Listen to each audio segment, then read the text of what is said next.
Muy bien, buenas tardes. Lo primero, por supuesto, agradecer a los organizadores, a Íñigo Crespo, por supuesto a mi amigo Antonio Palacios, y quiero recordar que bueno, yo repito aquí, curiosamente repasando mis notas, pues vi que había estado en la primera de estas jornadas, que obviamente, y es un alegrón para todos, pues no estaba tanta gente como la que hoy vemos aquí, lo cual es un éxito en este caso para los organizadores, ¿no? Bien, en segundo lugar, pedirles disculpas porque yo no soy ningún experto en elaboración de vino sin sulfuroso. Evidentemente tengo la experiencia de haber elaborado un vino sin sulfuroso y bueno, es lo que pretendo contarles aquí, pero hay mucha más gente que yo con más formación y experiencia en la elaboración de estos vinos. Y tengo que decir también que casi todos fuera de Rioja, no sé por qué razón, pues bueno, en Rioja solamente existen ahora mismo, que yo conozca por lo menos, dos experiencias. El pionero, que ha sido Pedro Balda, que ya lleva por lo menos 5 años elaborando vino sin sulfuroso, y en este caso la mía, que llevo menos tiempo, ¿no? Pero en definitiva, en una denominación de origen tan prestigiosa como Rioja, pues la verdad es que pues hemos visto un poco lejos, quizás por el miedo que los técnicos o los bodegueros tenemos al no uso del sulfuroso, ¿no? Y esto, dejarlo aquí por delante, de que bueno, pues que esto es un camino que bueno, que tendremos que explorar.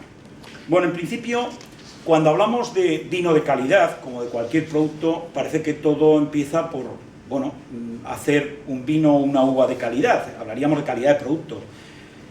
Pero la calidad exige algo más, la calidad total, y dentro de esa calidad total tendremos que hablar pues, de calidad medioambiental, ¿no? En esa primera parte de mi exposición, pues quiero dejar claro todo lo que ha pasado en nuestra viticultura y nuestra enología en estos últimos años, en el aspecto de que no podemos desligar el llegar a elaborar un vino natural o vino sin sulfuroso, habiendo pasado, obviamente, pues por una serie de cambios que nos han podido llevar a la necesidad de llegar a ese vino sin sulfuroso o a por qué llegamos a ese vino sin sulfuroso, ¿no?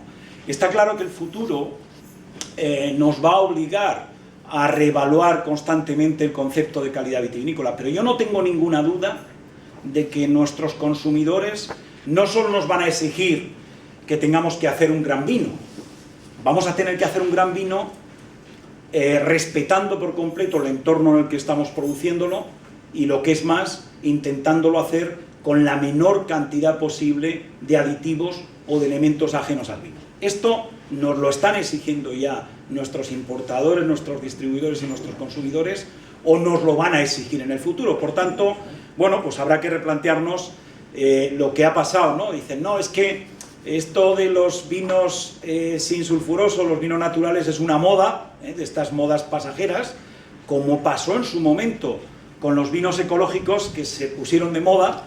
Yo creo que no es una moda, estoy absolutamente convencido de que no es una moda.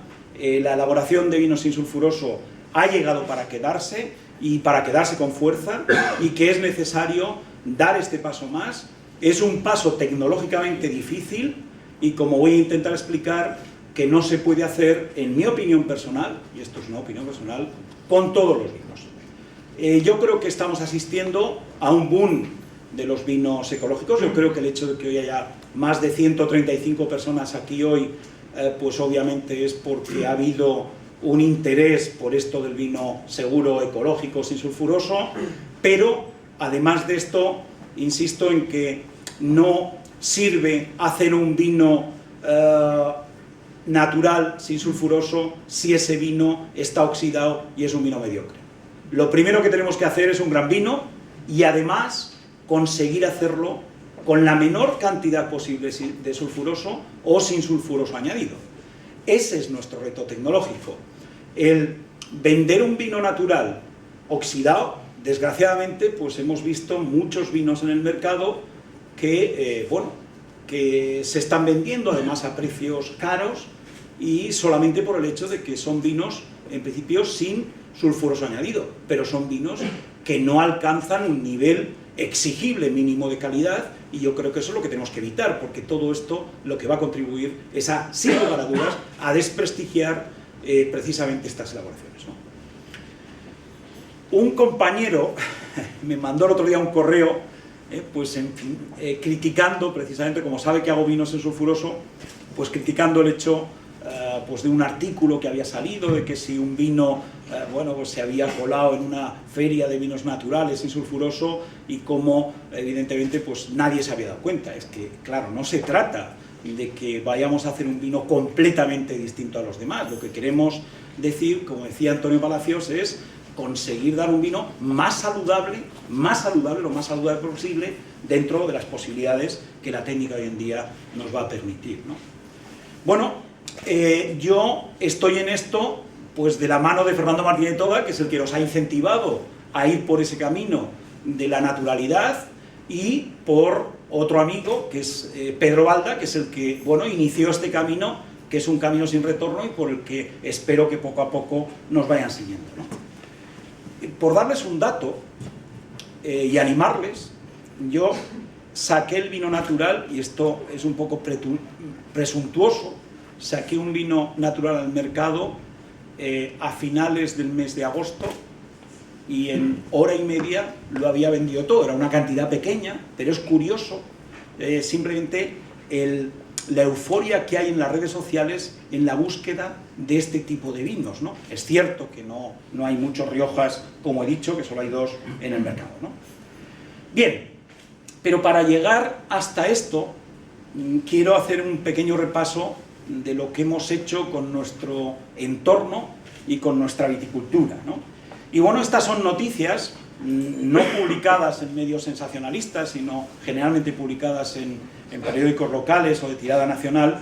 Bueno, más de 3.100 hectáreas de cultivo están afectadas por excesos de nitratos en el agua. Los nitratos no caen del cielo en un paracaídas, son los nitratos que nosotros usamos en los abonos químicos que utilizamos en nuestra agricultura. El problema del calentamiento climático, el hecho de que cuanto más desarrollada está una agricultura, más presión fitosanitaria recibe, es decir, empleamos más tratamientos fitosanitarios en Rioja que en otras zonas vitivinícolas, cuando debiera ser al revés. Desgraciadamente, debiéramos de utilizar menos tratamientos en aquellas viticulturas más desarrolladas, pero esto desgraciadamente no ha sido así. Los nitratos amenazan la salubridad de las aguas subterráneas del Valle del Ebro, los abusos agrícolas y la falta de conciencia medioambiental, el problema de la contaminación en aguas de boca con herbicidas que estamos utilizando en la agricultura, y las reacciones de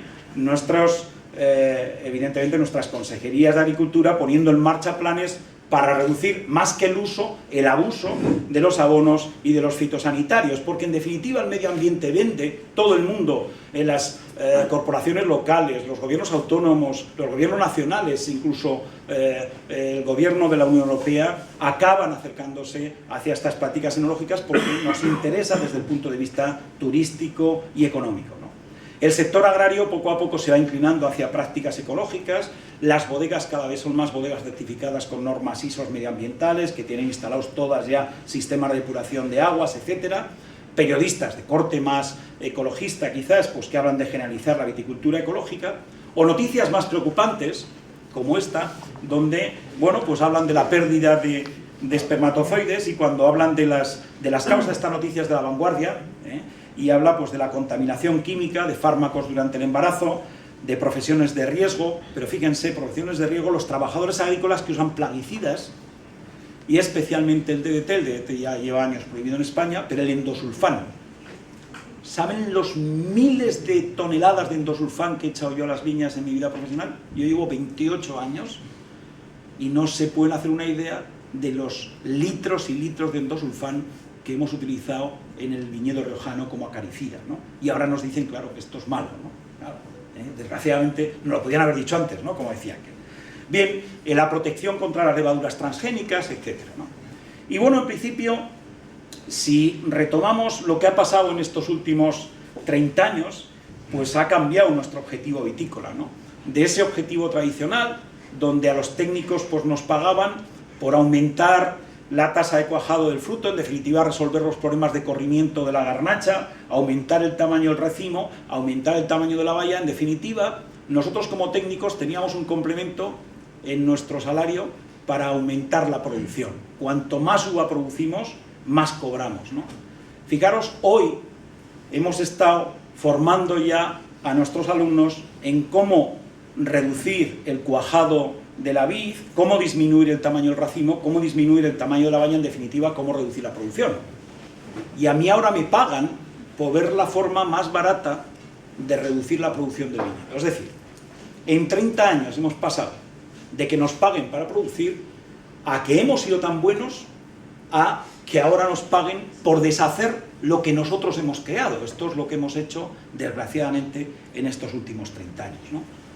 Y estamos haciendo investigaciones, fíjense, para defoliar las cepas, pelarlas, para provocar corrimiento, para conseguir racimos como estos que ven aquí, que de forma natural se obtienen en las viñas viejas de Garnacha. Es decir, hemos montado viñedos con una capacidad productiva tremenda para después tener que desarrollar técnicas para provocar corrimiento y conseguir lo que de forma natural se puede conseguir en una de esas viñas viejas de Garnacha, ¿no? Esta es una viña mía, la de la Peña El Gato, donde en estos viñedos no hace falta hacer ninguna técnica. Quizás lo único que hay que hacer es ponerle alguna uva más, ¿no? Porque no llega a esos niveles de producción, ¿no?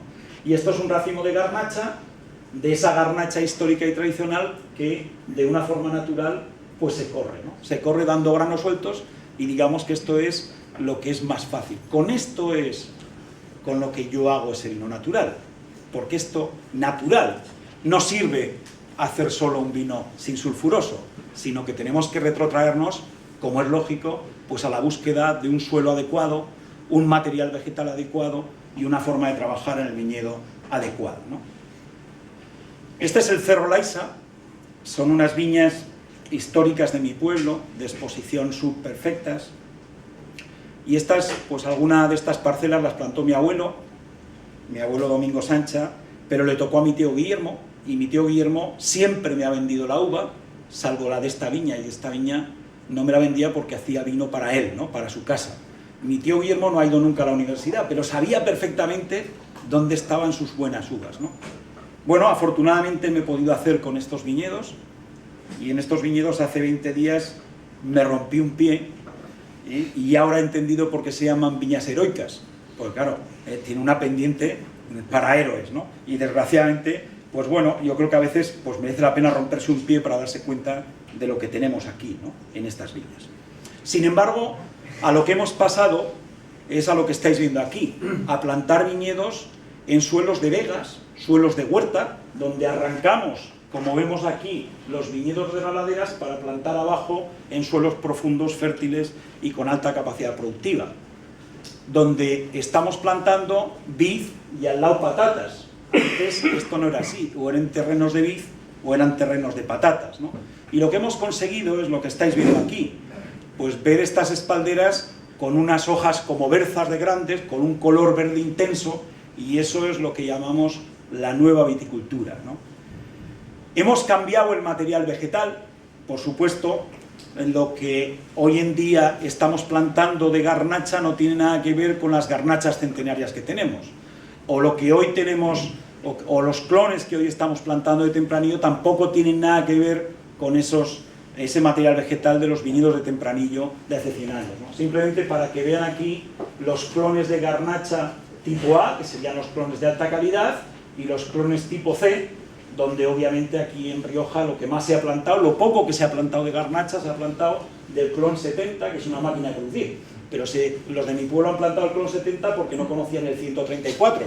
Si lo llegan a conocer, no hubieran puesto el 70, hubieran puesto el 134 como material más productivo, ¿no? Estos son dos racimos de tempranillo. Un tempranillo clonal de una viña joven, un tempranillo de una viña de 100 años. Los dos son tempranillo, pero estarán conmigo que no tienen nada que ver. Es mucho más difícil hacer un vino natural con este racimo, obviamente, que con este otro, ¿no? Necesitamos racimos que quepan en la mano, como enólogos, para hacer estos vinos naturales, y lo que no queremos es esto que vemos aquí. Con estos racimos es difícil hacer un vino natural, porque aquí, para empezar, los granos que hay dentro de este racimo de tempranillo no les da el sol nunca, no maduran por muy buenas que sean las condiciones de maduración. Y aquí, evidentemente, nada más al hincharse por el agua de la lluvia o del riego, pues acaban reventando unos con otros, y esto es lo que no debiera haber, hacia lo que no debiera haber evolucionado nuestra viticultura.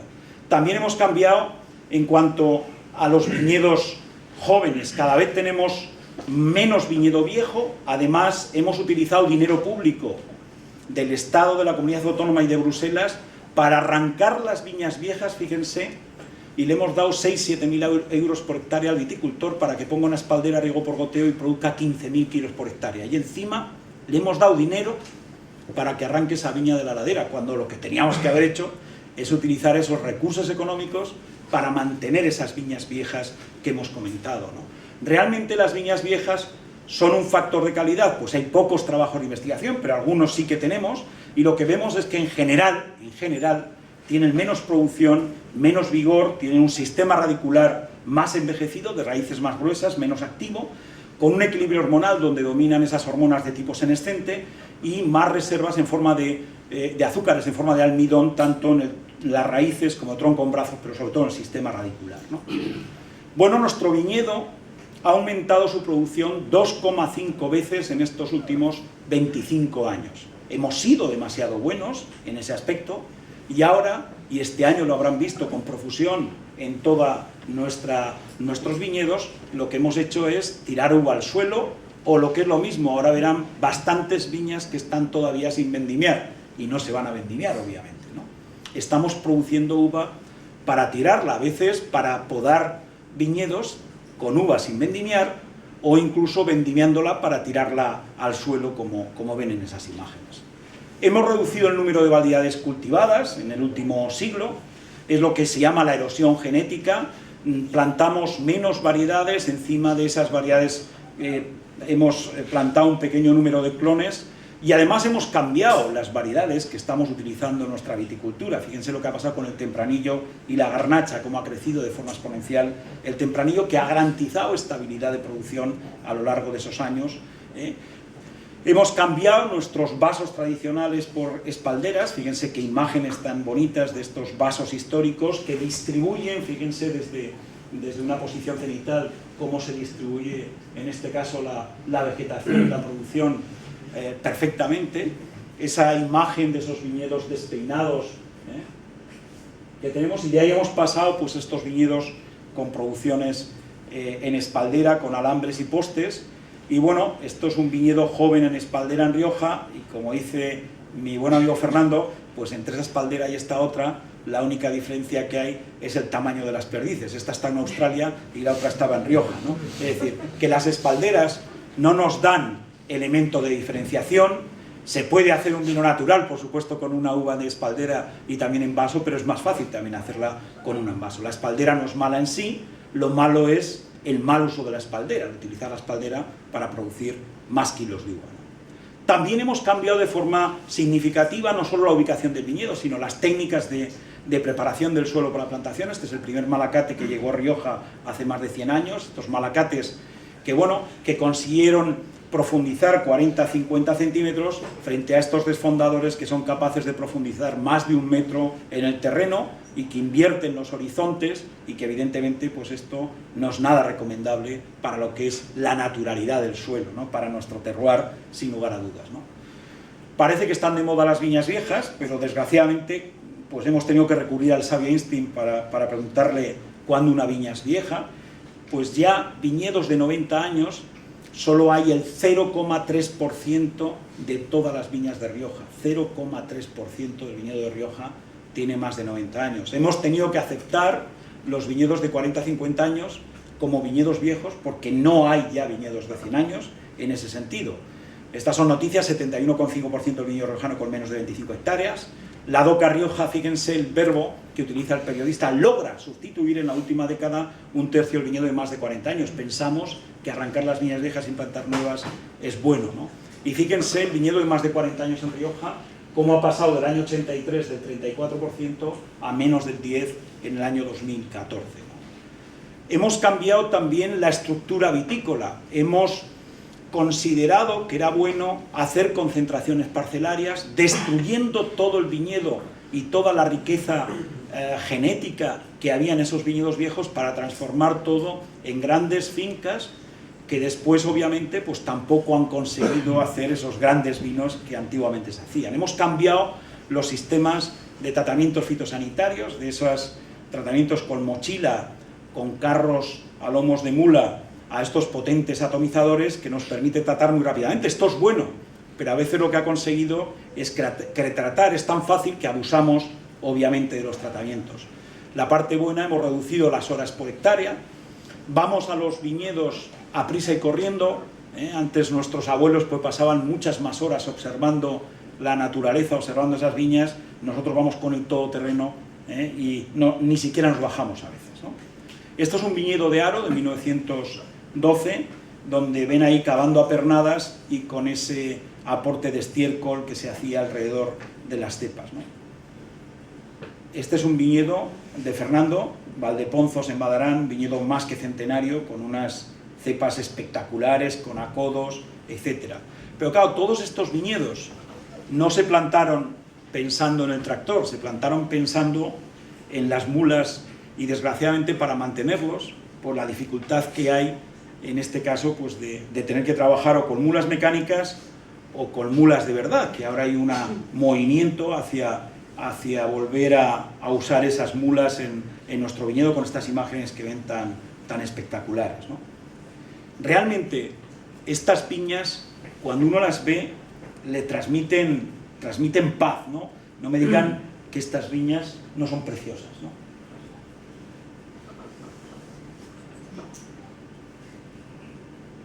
Son fotografías de este año, de este invierno, de la última nevada, ¿no? Estas son las viñas de la Isa, con esos troncos llenos de líquenes. Esto es naturalidad. Naturalidad no solo elaborar sin sulfuroso, es mantener estas viñas. Eso es lo importante detrás de todo esto. No me digan que no son espectaculares estas laderas.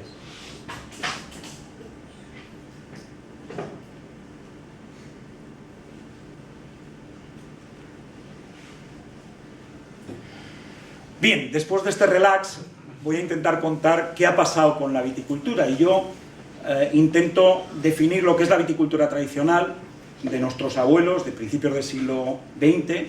Las fechas son orientativas, donde nuestros abuelos pues solamente trabajaban con bajas producciones por cepa y por hectárea. El único abono que conocía el viñedo era el estiércol de vez en cuando y en cantidades muy limitadas, y los únicos tratamientos que recibían esos viñedos eran tratamientos con azufre, cobre. Por supuesto no se usaban herbicidas, eso llegaron mucho más tarde, ¿no? Por tanto, de esa viticultura tradicional metimos mano los técnicos, los ingenieros, y cambiamos a lo que yo llamo la viticultura convencional en los años 50-60, donde vemos que la rentabilidad del viñedo va directamente en proporción a las altas producciones por cepa y por hectárea, del uso de los abonos químicos al abuso de los abonos químicos para mantener esas producciones y al excesivo uso de los herbicidas residuales. Les recuerdo moléculas hoy prohibidas como la terbumetona, etcétera, etcétera, en definitiva, y con tratamientos excesivos y con productos muy agresivos, el metilparatión, el arsenito sódico, etcétera, auténticas bombas de relojería, ¿no? Bien, de esa viticultura convencional ha habido una reflexión hacia, por una parte, esa viticultura integrada, donde hay una reflexión en cuanto al menor número de tratamientos, a realizar un menor número de tratamientos, a aplicar ese umbral mínimo de tratamientos de solo tratar cuando efectivamente la plaga o la enfermedad va a superar en daño económico al coste del tratamiento, y por supuesto utilizando productos mucho más respetuosos con la fauna útil, ¿no? Esos enemigos naturales que tienen los principales plagas y enfermedades. De ahí aparece la viticultura ecológica, aunque esto cronológicamente no es así, porque apareció primero la viticultura ecológica y después la integrada, pero en esa evolución natural, y les uno con una fecha esa viticultura ecológica con la viticultura tradicional, porque en definitiva no se ha inventado nada, lo único que hemos hecho es recuperar lo que nuestros abuelos hacían en el viñedo. Eso sí, hoy tenemos más conocimiento científico y más tecnología para hacerlo, ¿no? ¿Y qué es un vino natural? Pues tampoco hemos venido aquí a descubrir la pólvora. Nuestros abuelos, o bisabuelos si quieren, ¿no? Más de 130 años, no usaban sulfuroso.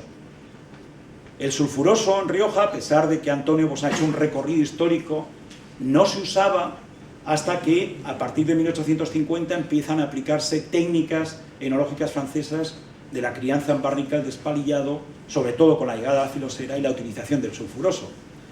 Pero se ha elaborado en los pueblos, en las casas, sin sulfuroso. Otra cosa es bien distinta a la comercialización del vino. Eso es verdad. Cuando los vinos se empiezan a embotellar y se empiezan a comercializar, es cuando se generaliza el uso del sulfuroso como garantía para que ese vino llegue en buenas condiciones a destino. Pero se elaboraban las casas sin sulfuroso y esto lo podemos discutir más detenidamente después, ¿no?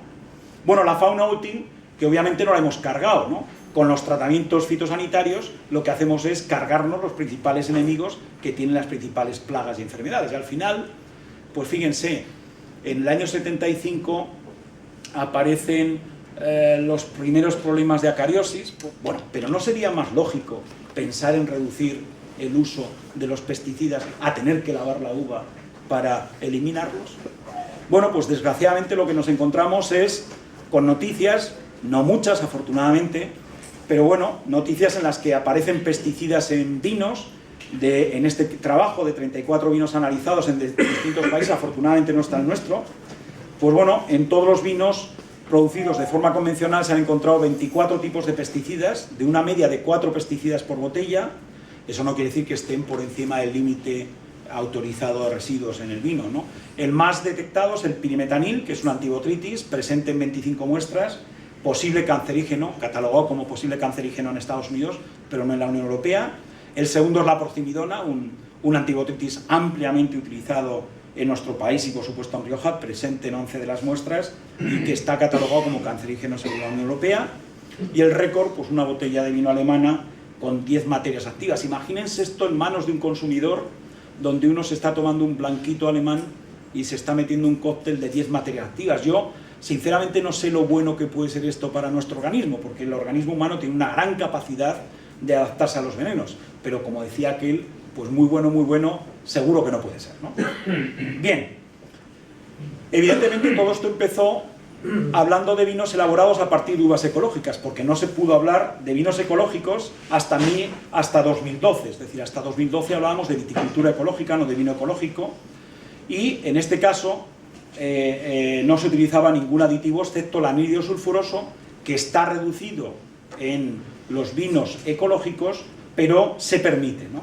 El empleo de sulfuroso en el vino ecológico, según el reglamento 2012, para vinos con menos de 2 gramos litro, se limita para 150 miligramos en blancos y rosados, que está limitado a 200 miligramos en los vinos convencionales, y para los tintos en 100 miligramos, 150 en los convencionales. Es decir, que ya el vino ecológico, por su propia reglamentación, tiene que tener un límite de sulfuroso más bajo que los convencionales. Otra cosa es si es lo suficientemente bajo, porque lo cierto es que en las bodegas, de forma natural, tanto ecológica como no ecológica, también trabajan con menos sulfuroso en todas, ¿no? Bien, y así acabamos caminando en el vino sin sulfuroso, que inició en el caso de Rioja Pedro Balda. Y el anhídrido sulfuroso, pues no olvidemos que es perjudicial para la salud. La OMS, la Organización Mundial de la Salud, hoy tan en candelero, pues definió el sulfuroso como tóxico y limitó la ingestión diaria de sulfuroso como tóxico, ¿no? A 0,7 miligramos por cada kilo de peso vivo. Eso significa que a los límites que tenemos autorizados, límites legales, si realmente el vino tuviera el límite máximo sulfuroso, con medio litro de vino de ingestión en un día, ya superaría la tasa máxima que permite la OMS como tóxico, ¿no?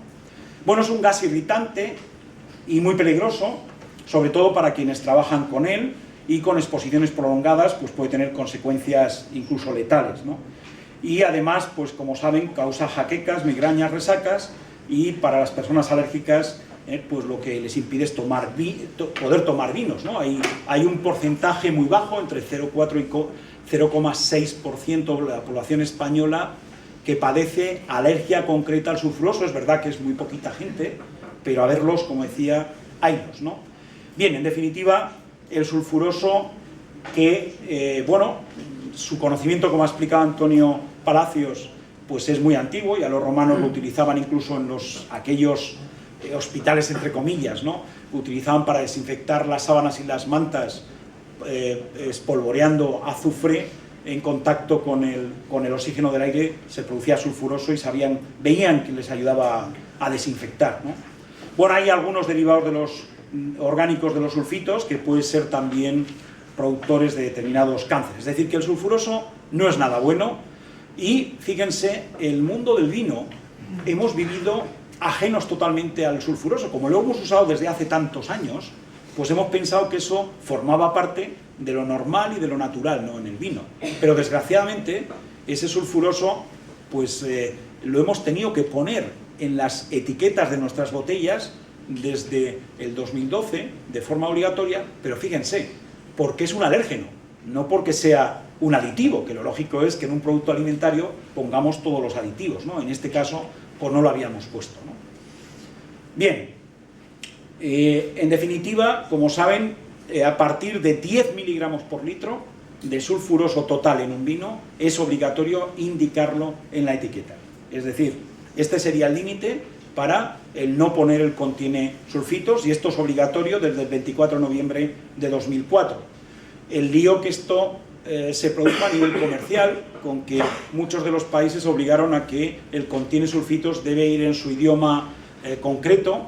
Yo lo pongo en 5 idiomas en mis etiquetas, pero por supuesto, si alguna vez exporto pues a Grecia, pues no tendré que ponerlo en griego, ¿no?, porque es una realidad. Además, el sulfuroso está clasificado como mercancía peligrosa también de 2005 y mercancía de alto riesgo con fines terroristas, es decir, hace falta la obligación de nombrar consejero de seguridad en todas las bodegas, ¿no? Bueno, los sulfitos, tampoco me quiero entretener en esto, pero el más conocido contiene sulfuroso, contiene sulfitos, contiene anhídrido sulfuroso, o el E220, que es como se le conoce en la industria alimentaria. Ya ha comentado Antonio Palacios que no solo el vino, lo utiliza muchísima industria, entre otras, por ejemplo, la del marisco.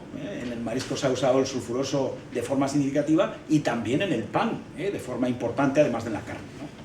Bueno, las consecuencias en el vino pues tampoco están demasiado estudiadas, pero está claro que afecta, sin lugar a dudas, a ciertos aromas y al propio sabor del vino, y depende, por supuesto, de la cantidad que nosotros adicionemos, ¿no?, sin lugar a dudas. Bueno, en cuanto a la normativa, pues decirles lo que ya hemos comentado, que hay una directiva del Parlamento Europeo desde el 10 de noviembre de 2003 que obliga a la colocación en las etiquetas, y que si tenemos un vino que tiene de forma natural pues 8 miligramos, eso no es necesario poner el contiene sulfitos en las etiquetas, pero en aquellos vinos que aunque tengan nivel bajo de sulfuroso, pues por ejemplo 30 miligramos de sulfuroso total, es obligatorio ponerlo en las etiquetas. De forma normal, los vinos convencionales que vienen a estar en torno a los 90 miligramos por litro, pues obviamente hay que ponerlo sí o sí en la etiqueta. Bueno, las acciones del sulfuroso, sin lugar a dudas, tiene una acción microbiana, una acción antioxidante y acción sobre el color. El sulfuroso, cuando lo aportamos en las elaboraciones, roba color circunstancialmente, pero nos facilita la extracción de color. Uno de los datos objetivos es que, teóricamente, un vino con menos sulfuroso tendría que tener menos color, pero lo que hay que intentar es sacarle más a la uva o producir uvas que nos den, en ese sentido, más antocianos. Y como efectos negativos, pues son los efectos, evidentemente, sensoriales, en cuanto a la nariz y a la boca, y sobre todo el riesgo que tiene potencial sobre la salud. Hay también alternativas al sulfuroso que vamos a poder ver, ¿no?, pero desde luego el sulfuroso parece que es un producto desarrollado por y para el vino. Evidentemente tiene acciones de protección de la oxidación tanto en mosto como en vinos, tiene una actividad de bloqueo de las oxidasas, aunque eso parcialmente, contra la botrytis actúa bastante menos, y también como antiséptico, es capaz de seleccionar aquellas levaduras más interesantes para las fermentaciones naturales, eliminando las cloaqueras apiculatas, etc. Y también bloquear, en el caso de blancos y rosados, por ejemplo, el que pueda desarrollarse una una fermentación maloláctica indeseable o un picado acético, ¿no? Evidentemente, la sulfitación pues, actúa de forma significativa bloqueando esa oxidación. Es uno de los mayores problemas que tenemos en la elaboración de los vinos sin sulfuroso, el conseguir que no se oxiden los vinos. Es bastante habitual en los vinos naturales, en los vinos sin sulfuroso, que tengan una carga importante de acetaldehído como paso previo a esa oxidación, ¿no? Bueno, ¿se puede producir vino sin sulfuroso? Por supuesto que sí. Hay bastantes vinos ya en el mercado. Francia lleva el liderazgo, sin lugar a dudas, en la elaboración de vinos sin sulfuroso, pero en mi opinión es más difícil hacer en unos vinos que otros.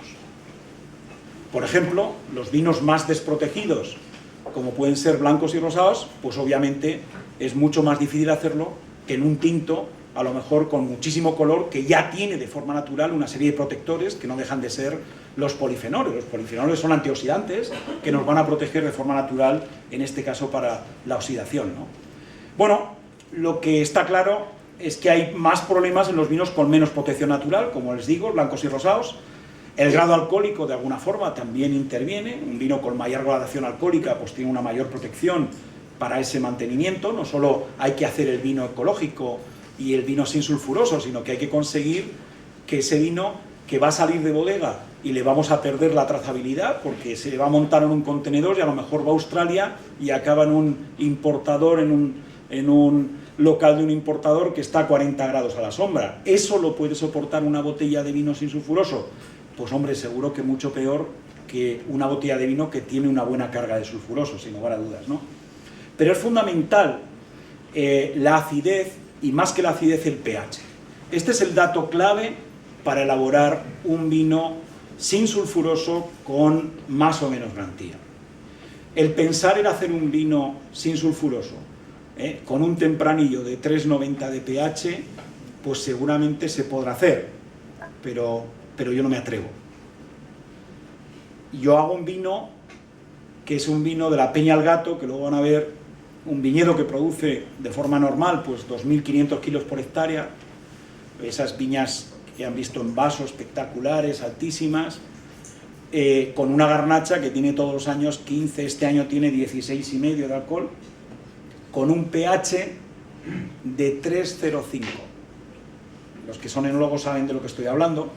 Eso no es un vino, eso es un cañón de vino, y eso, si me permiten, no es un vino, es un desinfectante. Más que un vino es un desinfectante, es que tiene las condiciones naturales para que eso se conserve solo, y seguramente pues es que no necesita sulfuroso, porque estamos hablando de una acidez total en tartárico de casi 8 gramos litro con ese pH de 3,05 que acabará con un pH de 3,20, pero en definitiva es un cañón de vino. Con eso es sencillamente fácil hacer un vino sin sulfuroso, ¿no? Bueno, el sulfuroso, como saben, hay una parte que se produce en la fermentación, en esos 8, 10, 12 días de la fermentación, y de forma natural no suele pasar de los 10 miligramos, aunque sí que hay vinos naturales con 20 miligramos de sulfuroso total y no es añadido, es decir, que depende de qué levaduras participen, pues obviamente. Bueno, en ese sentido también aquí podemos actuar con la ingeniería enológica para sembrar unas levaduras que produzcan menos sulfuroso, pero yo lo que intento decirles aquí es que, hombre, si para resolver un problema, como decía Antonio, tenemos que volver a crear otro, pues hombre, lo que hay que intentar es que lo natural vaya más allá de no poner sulfuroso, sino de no poner nada, ¿no? Incluida la microbiología que sea de forma natural. También durante la crianza vamos a pensar en que si una barrica ha contenido o se han quemado pajuelas de azufre, pues obviamente ahí puede haber cesiones también de sulfuroso que van a enriquecer el vino en sulfuroso, ¿no? Bueno, los límites de sulfuroso en toda la Unión Europea, porque esto es legislación comunitaria, son, como les he comentado, 150 miligramos para los tintos, 200 en los blancos, y aquí en Rioja pues nos hemos apretado más los machos y son 140 miligramos en los tintos y 160 en los blancos. En la viticultura ecológica ya hemos dicho que a nivel de todo el estado son 150 para los tintos, y 160 para los blancos. Bien, el sulfuroso es tan magnífico pues depende del pH. Tampoco es tan importante el sulfuroso según el pH, ¿no? Porque al final no es importante el sulfuroso libre, que es lo que siempre hemos estado manejando, sino que lo que es importante de verdad es el sulfuroso molecular, es el realmente sulfuroso activo, y ese sulfuroso molecular depende sobre todo su producción o su liberación del pH del vino. De manera que a un pH de 3, pues con 20 miligramos de sulfuroso libre tenemos 1,21 miligramos, cuando para controlar, por ejemplo, Brettanomyces, ese olor a cuadra o a establo, necesitamos 0,82 miligramos por litro, ¿no? Es decir, que a un pH bajo, con poca dosis de sulfuroso, pues vamos estupendamente. Pero si nos vamos a un pH de 4, con 40 miligramos de sulfuroso libre, tenemos 0,26 miligramos de sulfuroso molecular, que por supuesto está lejísimos, evidentemente, de las condiciones necesarias para bloquear los problemas de Brettanomyces. Luego, en definitiva, que ustedes a un tempranillo de 3,80 de pH le pueden poner sulfuroso a paladas, que no van a bloquear los problemas de Brettanomyces. Los problemas de Brettanomyces los controlarán si de verdad tienen una buena higiene en la bodega, etcétera, etcétera, etcétera. Pero no por la acción del sulfuroso, porque está claro que no va a funcionar, ¿no? Fíjense un pH de muchos tempranillos en Rioja de 3,75, que con 50 miligramos de sulfuroso libre tenemos un sulfuroso molecular de 0,57, años luz del necesario, con 60, 0,68 y con 70, 0,79. Es decir, que tenemos que tener prácticamente el sulfuroso a paladas para que realmente actúe de esa forma, ¿no? Pero además se está viendo, como es lógico, como siempre pasa en la vida, lo mismo que se producen resistencias en hongos cuando tratamos mucho una viña, pues también se están produciendo resistencias en levaduras, en este caso por la adición del sulfuroso, es decir, que las levaduras también se acostumbran al sulfuroso, y lo que se está viendo es que ya hay levaduras, o se han detectado levaduras que son capaces de resistir dosis de sulfuroso, pues, en fin, de cantidades mucho más altas que las que nosotros estamos utilizando, ¿no? Es importante la limpieza y la higiene para hacer un vino sin sulfuroso, sobre todo el control de los trenes de embotellados. Hay medidas para reducir el sulfuroso, pero no quiero entrar en este debate, yo creo que sería objeto de otra charla, que son las alternativas que tenemos, ¿no? Filtraciones, esterilizaciones, la utilización de lisocimas, que son una enzima que tenemos en las lágrimas o en el sudor nuestro, y que efectivamente tiene acción, pero tiene acción para determinadas bacterias, no puede sustituir al sulfuroso, y además es un producto muy caro, y tampoco me parece lógico que dejemos de usar sulfuroso para utilizar también una lisocima. Es decir, que en ese sentido, bueno, importante bajar la temperatura de las uvas y sobre todo de los vinos, la conservación de los vinos a bajas temperaturas, el trabajo con gases, el manejo con carbónico, la centrifugación y la filtración, pues nos permite sin lugar a dudas reducir esas dosis de sulfuroso, ¿no? La filtración tangencial y, por supuesto, todo lo que sea bajar el pH, bien por acidulación o bien por la disminución del pH por electrolisis o por otras, o por resinas de intercambio iónico, etcétera, pues evidentemente todo eso es positivo. Pero en definitiva, lo que quiero comentarles es que estamos cambiando la naturalidad del producto. Si hablamos de un vino natural, pues evidentemente lo que hay que intentar es que la naturalidad sea lo normal en el desarrollo enológico de ese vino, ¿no? Quiero aclarar, y no lo he dicho, que el término natural que estoy usando no existe legalmente, como no existió el vino ecológico antes del reglamento comunitario del año 92. Entonces, claro, ¿ahora qué pasa? Pues que hay una asociación de vinos naturales, pero en realidad no hay un reglamento, y cuando no hay un reglamento esto es un cachondeo, porque yo les puedo decir, yo hago un vino natural, ¿y qué? Si se lo creen bien, pero no hay un reglamento al que yo me someta. Si hubiera un reglamento definiendo lo que es un vino natural, pues ustedes me pueden meter mano, oiga, usted no cumple el reglamento y tendrá un expediente, pero no existe un reglamento, en definitiva. Bueno, incluso pues se proponen como alternativas pues la utilización de la plata. Esto antes era el plomo, ahora la plata, que es menos pesada que el plomo, pero en fin, esto no son alternativas obviamente a lo que estamos hablando, ¿no? Bueno, en definitiva lo que intentamos es que haya protectores naturales. En los vinos ecológicos tienen más protectores naturales, más resveratrol que los vinos convencionales, es obvio. Y bueno, a pesar de lo que están diciendo, los vinos ecológicos son limitadísimos, pero es que, para que se hagan una idea, en Rioja estamos hablando de que hay 4.000 botellas de vino natural de 400 millones de botellas que elaboramos todos los años. Es decir, que esto que estamos hablando, hay más gente aquí que vinos estamos produciendo, ¿no? Es decir, que en definitiva, pues hay que reconocer que esto está en sus inicios sin lugar a dudas, ¿no? Bien, voy a terminar. El problema de no tener una legislación y un anagrama que dé cobertura, como lo hay ahora mismo a nivel ecológico de los vinos naturales, que por encima de todo yo los entiendo primero como ecológicos y después además como naturales, pero hay que pensar también que esto levanta ampollas también en el sector, porque a ver qué pasa, que el tuyo es natural y los que tienen sulfuroso no son naturales. Hay que entender que esto es bastante complicado, que no va a tener una aceptación fuerte en el sector, pero que esto sin lugar a dudas pues acabará entrando, ¿no? Sin lugar a dudas, ¿no? Bueno, en definitiva, termino ya, que me he extendido demasiado, bueno, este es el vino que hemos elaborado, el Peñal Gato Natural, que lo he registrado como marca, porque no puedo utilizar el término natural como definición legal, que es lo que a mí me hubiera gustado, pero que detrás de ese vino lo que hay es esa viticultura que hay rodeada de plantas aromáticas en un viñedo que plantó mi abuelo en 1917, así que hace casi 100 años, perfectamente expuesto al sur, con un monte que lo protege del norte y donde no hay una hoja que dé sombra a otra, ni un racimo que se solape con otro, ¿no? Y en esto, mi padre, que todavía vive, dice: hijo, tú eres tonto toda la vida estudiando para que al final, después, las mejores uvas las estás produciendo en la viña que plantó tu abuelo, que no fue a la universidad, y no las que has plantado tú. ¿Y saben lo que tengo que hacer? Comérmelo con patatas, porque lleva razón, ¿no? En ese sentido. Es decir, la naturalidad la hicieron mi abuelo y todos los abuelos de esa generación, que fueron capaces de entender que había que plantar en aquellas zonas donde no se podía plantar viña, donde no se podía poner patatas, ¿no? Simplemente el sentido común. Y con estas imágenes termino de lo que hemos convertido el mundo del vino.